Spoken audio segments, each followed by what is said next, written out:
All right, so thanks for sending this in, Ben.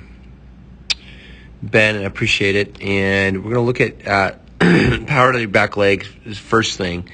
And when we're looking at power to the back leg, you're squatting well enough, which is good.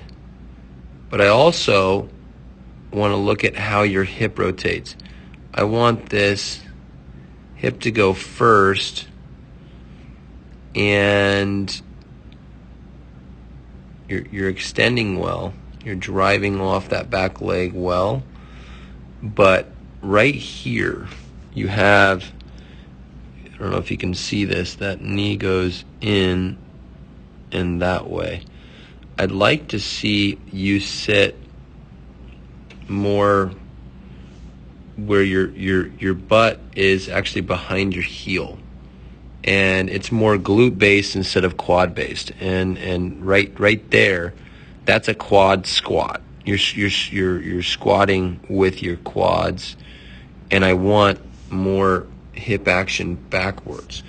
Off the top of my head, box drill 2, 212 squats. There are some drills that are going to help train that back leg to be in the right position, but I think that you would benefit from that. I think it's good. 105 is great. It's below 110, but I think it could be more into your glutes and less into your quads.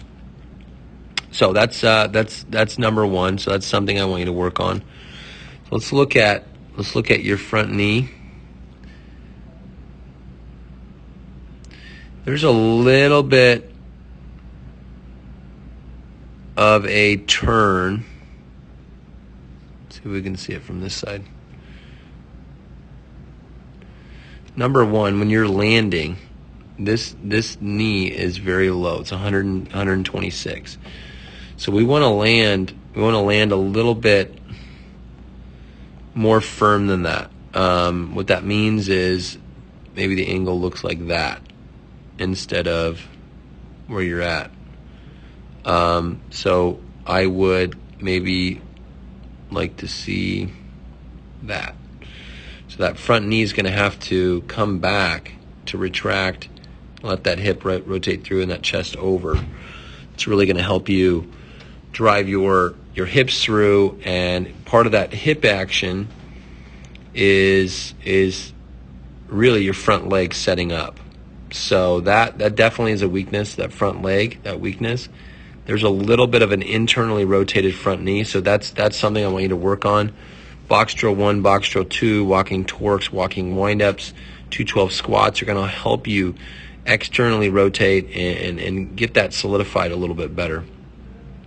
Your heel rotates over well out of your lower half, which is good. So, all right. So out of that front knee, let's look at posture at ball release. So that's release point, and here's your posture.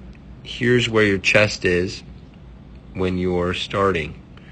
Here's where your chest is when you throw. So there's a definitely an axis change, and it's not that you're going to be a robot and be perfect, but that we want to minimize those head changes. And how do I minimize that? Well,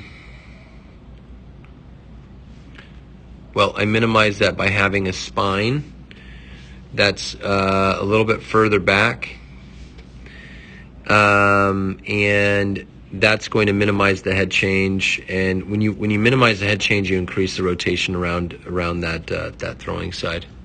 So at that posture change, you're going to actually increase the velocity out of your arm by the rotation. You can see that front glove going down as well. That's also decreasing the efficiency of your upper body rotation as well. Not to mention the front knee. So you solidify that front knee, and then we work on that posture, and we get the front glove in. Now all of a sudden you're rotating a lot quicker and faster. So that's the posture change I want you to work on. We're going to look at stacking. You're stacking well. Your head's over that back foot, which is nice. You do a great job with that. The only thing I'd change is that glute. We talked about the glutes. sitting more backwards, where your butt goes behind your heel. That's going to help really clean up your hip action. I think you're going to have more explosive hips when you sit like that. All right. Okay, so that's stacking. Front glove is next. Stacking is definitely an issue. Right here you have everything arms up. It's great. And then it drops straight down. Instead of continuing that pinch and rotating this way around your body, that's going to help support your you can really see it here where it drops. And then that throwing arm has to really tilt to get through. That's why we call a high elbow a elevated distal humerus. We want to go from here, and I want to go directionally off of that, and you can see how high that elbow drives. That's part of that posture change, but it's also part of that high elbow. So that front glove is going to help fix that. Just firm that up, better rotation with it. You could even put a 1 pound or 2 pound ball in your glove while you're throwing just to feel that rotation. All right, front glove. Let's look at chest extension at release point. Released. This looks pretty good, actually. Like this. About 43 degrees. Let's see here. Measure it again.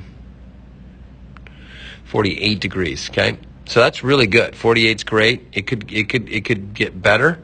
That chest extension is going to get better as that front leg sets up. Theoretically, we want that chest. We want that back leg to be balanced. About 180 degrees. So that leg, that hip rotation is gonna really take over going here. That back leg needs to extend. I think that hip action is going to help a lot, sitting into that hip and help you rotate around. And then also that front leg is really low, and so that needs some work as well. All right. So that's chest extension. I don't think you have to work on that. I think you do a great job of that. But the front knee, again, is going to be one of those issues.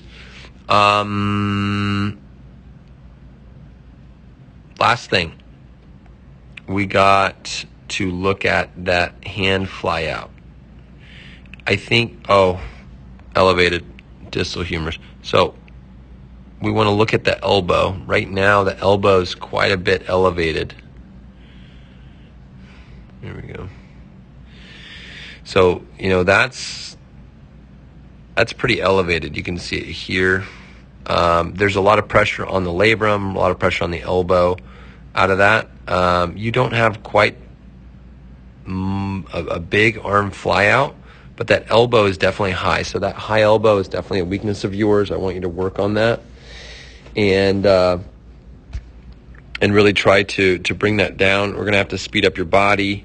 With that, there's drills online on our website to look for that high elbow, and I don't think you have a arm fly out, but those are the things. Power to the back leg, front knee is a little bit too low, internally rotated front knee, front glove.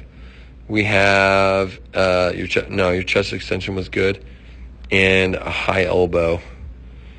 You got to think of these weaknesses as miles an hour. So you fix one of them, you'll get at least a mile an hour out of it.